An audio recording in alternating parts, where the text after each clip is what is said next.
సర్వేలు గ్రామ దళిత బహుజనుల విద్యార్థి యువత తరపున డాక్టర్ బాబాసాహెబ్ అంబేద్కర్ వర్ధంతి సందర్భంగా ఘనంగా నివాళులు అర్పించడం జరుగుతూ ఉంది. బాబాసాహెబ్ అంబేద్కర్ ఆశయాలంటే నేడు జరుగుతున్నటువంటి ప్రజాస్వామిక పద్ధతిలో బాబాసాహెబ్ అంబేద్కర్ అందించినటువంటి భారత రాజ్యాంగం ప్రకారం ప్రజాస్వామిక పద్ధతులు ఈరోజు ఎలక్షన్స్, స్థానిక సంస్థల ఎలక్షన్లు అనేది నడుస్తుంది. ఇంతకు ముందు ఎస్సీ ఏ విధంగా ఎస్సీ వర్గీకరణ జరిగిందో అదేవిధంగా బీసీల 42% రిజర్వేషన్ కు మద్దతుగా అందరం కూడా పోరాడుతూ ఉన్నాం. బీసీల 42% రిజర్వేషన్ వచ్చే వరకు, దక్కించుకునే వరకు కూడా ఎస్సీ ఎస్టీ బీసీలం అంతా కూడా, మైనార్టీలు అంతా కూడా కలిసికట్టుగా పోరాడి ఆ బీసీ రిజర్వేషన్ సాధించాల్సిన అవసరం ఎంతైనా ఉన్నది. దళిత వర్గాలు, అణగారిన వర్గాలు, పేద వర్గాలు ఏవైతే ఉన్నాయో అందరికీ, ప్రతి ఒక్క జాతికి రిజర్వేషన్ ఫలితాలు అందినాడే డాక్టర్ బాబాసాహెబ్ అంబేద్కర్ కలగన్నటువంటి నిజమైన ప్రజాస్వామిక పద్ధతి, నిజమైన సమానత్వం చేకూరుతున్నట్టుగా మేము సర్వేలు గ్రామ దళిత బహుజన విద్యార్థి యువతల తరపున మేము కోరుకుంటా ఉన్నాం. దానికోసమే ఈ రోజు స్థానిక సంస్థల ఎలక్షన్లు జరుగుతూ ఉన్నాయి. అనేకమైన పార్టీలు, అనేకమైన సంఘాలు బీసీల 42% రిజర్వేషన్ కు మద్దతుగా నిలిచాయి. కానీ అది సాధించుకోలేకపోయినాం. అగ్రకులాల కుట్రలతోటి సాధించుకోలేకపోయినాం. భవిష్యత్తులోనైనా ఈ రిజర్వేషన్ సాధించుకోవడానికి, బీసీల 42% రిజర్వేషన్ సాధించుకోవడానికి అందరం కూడా ఎస్సీ ఎస్టీ బీసీలను కూడా ఐక్యంగా పోరాడి దానికోసం ముందు నిలవాల్సిన అవసరం ఎంతైనా ఉన్నది. అదేవిధంగా ఈ రోజు జరుగుతున్న స్థానిక సంస్థల ఎలక్షన్ లో ఏకగ్రీవం అనే ఒక మంచి ఉద్దేశంతో పెట్టినటువంటి సర్పంచ్ ఎలక్షన్లని కొన్ని గ్రామాలలో మనం చూస్తూ ఉన్నాం. వేలంపాట, డెమోక్రసీని వేలంపాట పాడుతున్నారు.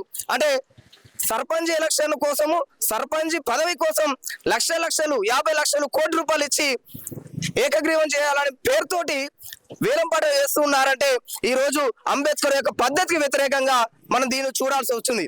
ఎందుకంటే ఏకగ్రీవం పేరుతోటి లక్షలు కోట్లు పెట్టి సీట్లను కొనుక్కోవడం ఇది ప్రజాస్వామ్యానికి విరుద్ధము. కాబట్టి ప్రజాస్వామ్యాన్ని వేలం పెడుతున్నట్టుగా మేము సర్వేలు గ్రామ విద్యార్థి యువజనులము కోరుకుంటా ఉన్నాం, అది వ్యతిరేకిస్తా ఉన్నాం.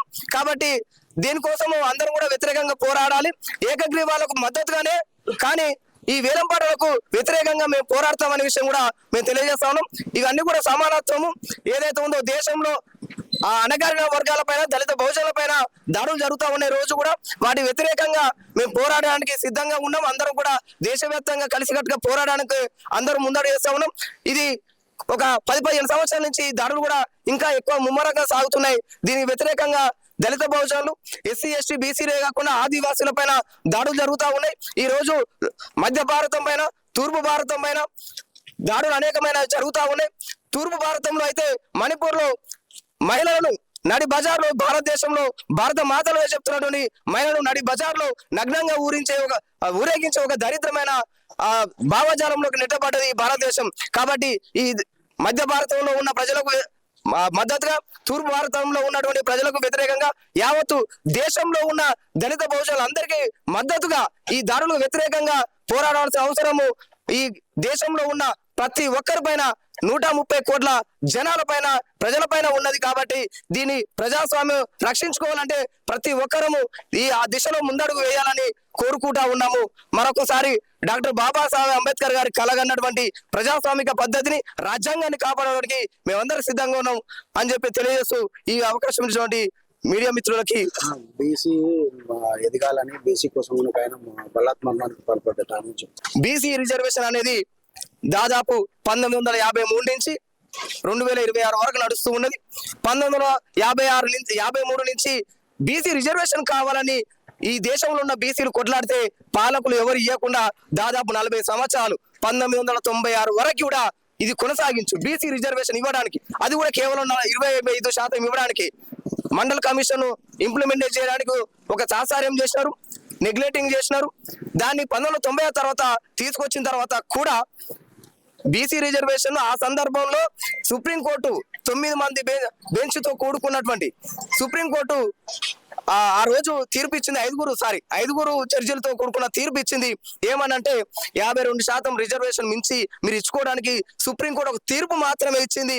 కానీ ఈ రోజు పాలకులు ఏం చెప్తున్నారంటే దేశంలో దేశంలో ఉన్నటువంటి మెజార్టీ ప్రజలు 50% పైగా ఉన్నటువంటి బీసీ ప్రజలు ఈ రోజు అనేకమైనటువంటి ఆదివాసీల జీవితాలతో సమానంగా ఒక దారిద్రమైన స్థితిలో పేదరికంతో ఈ దేశంలో ఉన్న బీసీలు బతుకుతున్నా ఉన్నారు. అలాంటి సందర్భంలో వారికి వాళ్ళ అవకాశాలకు వాళ్ళ జనాభాకు తగ్గట్టుగా జనాభా దమాషా ప్రకారమే రిజర్వేషన్ కావాలని కోరుకుంటున్నారు. 52% ఉన్న బీసీ జనాభాకి కేవలం 25% రిజర్వేషన్ ఇచ్చి చేతులు దుప్పుకున్నారు ఈ పాలకులు. కాబట్టి అందరం కూడా ఈ రోజు అడుగుతూ ఉన్నది అంటే ఎస్టీ బీసీలం ఎస్టీ బీసీలం అడుగుతున్నది ఏంటంటే 52% జనాభాకి కనీసం 42% అయినా రిజర్వేషన్ ఇవ్వాలని కోరుకుంటున్నాము. కానీ రిజర్వేషన్ ఇవ్వడానికి పాలకులు ముందు లేరు. అదేవిధంగా ఈడబ్ల్యూఎస్ పేరుతో అగ్రకుల వర్గాలు ఏవైతున్నాయో వాళ్ళకి ఇచ్చుకోవడానికి 10% రిజర్వేషన్ ఇచ్చుకోవడానికి అత్యవసరమైన పార్లమెంటు సమావేశాలు పెట్టి ఏకగ్రీవ ఆమోదాలు తెలుపుకొని పార్లమెంటు బిల్లు పాస్ చేసుకొని ఈడబ్ల్యూఎస్ అని చెప్పేసి కేవలం 2-3% ఉన్న అగ్రకులాలకు 10% రిజర్వేషన్ ఇచ్చుకున్నారు. కానీ 52% జనాభా ఉన్నటువంటి బీసీలకు కేవలం 25% ఉన్నది. కనీసం 42% అడిగితే కూడా ఈ దేశంలో ముందుకు తీసుకెళ్లలేని పరిస్థితి, కనీసం బిల్లు ప్రవేశపెట్టే స్థితిలో లేనటువంటి పాలకులు ఉన్నారు. అడిగితే కూడా అణిచివేసేటటువంటి పాలకులు ఉన్నారు. ఆ బీసీల యొక్క హక్కుల కోసము బీసీలకు నా చావుతోనైనా బీసీ ఉద్యమం ముందుకొచ్చి నా చావుతోనైనా ఈ 42% రిజర్వేషన్ కేంద్ర రాష్ట్ర ప్రభుత్వాలు ఏవైతే ఉన్నాయో ఖచ్చితంగా బిల్లు తీసుకొచ్చి నా చావే మొదటిది కావాలి, నా చావే చివరిది కావాలని చెప్పేసి ఈశ్వర సాయి చారి గారు ఆ రోజు తెలంగాణ కోసం మొదటి బలిదానం చేసినటువంటి శ్రీకాంతాచారి, ఒక బీసీ చారి, ఇప్పుడు చనిపోయినటువంటి 42% రిజర్వేషన్ ఉద్యమంలో చనిపోయినటువంటి చారి, ఈ ఇద్దరు కూడా చారిల ఉద్యమంతో ఆ రోజు శ్రీకాంతాచారి ఏ విధంగా బలిదానం చేసి ఆ తెలంగాణ సాధించడానికి కారణమయ్యాడు. ఈ రోజు ఖచ్చితంగా మేమందరం చెప్తా ఉన్నాం. ఖచ్చితంగా ఈ చారి యొక్క మృతి ఖచ్చితంగా 42 బీసీ వర్గాల 42% రిజర్వేషన్ ఖచ్చితంగా తెచ్చి పెడతదని, దానికోసం అందరం కూడా ఎస్సీ ఎస్టీ బీసీలో ఐక్యంగా ఉండి ఈ చావే లాస్ట్ కావాలని కోరుకుంటూ అందరం కూడా ఉద్యమించాల్సిన అవసరం ఉందని చెప్పేసి ఈ సందర్భంగా తెలియజేస్తా ఉన్నాం.